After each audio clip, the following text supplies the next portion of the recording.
दो बकरियों की कहानी। नदी किनारे एक छोटा सा गांव था। गांव में रहने वाले लोगों ने नदी पार करने के लिए उस पर एक पुल बनाया हुआ था। लेकिन वह पुल इतना संकरा था कि एक बार में केवल एक ही व्यक्ति उसे पार कर सकता था। एक दिन की बात है।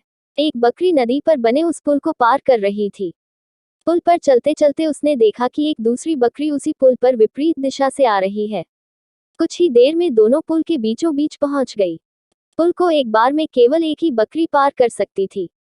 इसलिए दोनों बकरियां कुछ देर तक इंतजार करती रही कि सामने वाली बकरी पीछे हट जाएगी। लेकिन ऐसा नहीं हुआ। दोनों में से कोई भी अपनी जगह से नहीं हिली, बल्कि अकड़ कर खड़ी रही। तब एक बकरी दूसरी बकरी से बोली, तुम मुझे जाने का रास्ता दो, क्योंकि मैं तुमसे बड़ी हूँ। इस बात पर दूसरी बकरी हंस पड़ी और बोली, होगी तुम मुझसे बड़ी, लेकिन मैं तुमसे कहीं ज्यादा ताकतवर हूँ। मैं तुमसे जल्दी ये पुल पार कर लूंगी, इसलिए तुम मुझे रास्ता दो।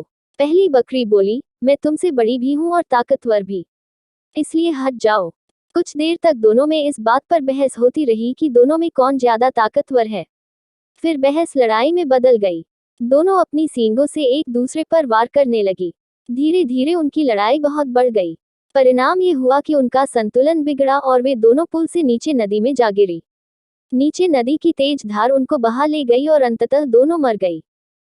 कुछ देर बाद दो और बकरियां विपरीत दिशा से उस पुल पर चलते हुए आए और बहस करने लगी कि कौन पीछे हटेगी और कौन दूसरे को रास्ता देगी। इस बार एक बकरी ने समझदारी से काम लिया और कुछ देर सोचकर दूसरी बकरी से बोली, ये पुल बहुत संकरा है। इसे एक बार में कोई एक ही पार कर सकता है। यदि हमने लड़ने की मूर्खता की, तो नदी में गिरकर अपनी जान गंवा देंगी। इसलिए ऐसा करते हैं कि मैं पुल पर लेट जाती हूँ, तुम मुझे लंघ कर दूसरी ओर चले जाना। दूसरी बकरी को भी ये बात समझदारी भरी लगी। उसने पहली बकरी की बात मान ली।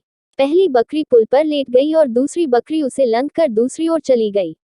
इस तरह दोनों ने पुल पार कर लिया। सीख 1, गुस्सा और अहंकार बर्बादी की ओर ले जाता है। 2, वही समझदारी से काम लेने पर हर समस्या का समाधान निकल आता है।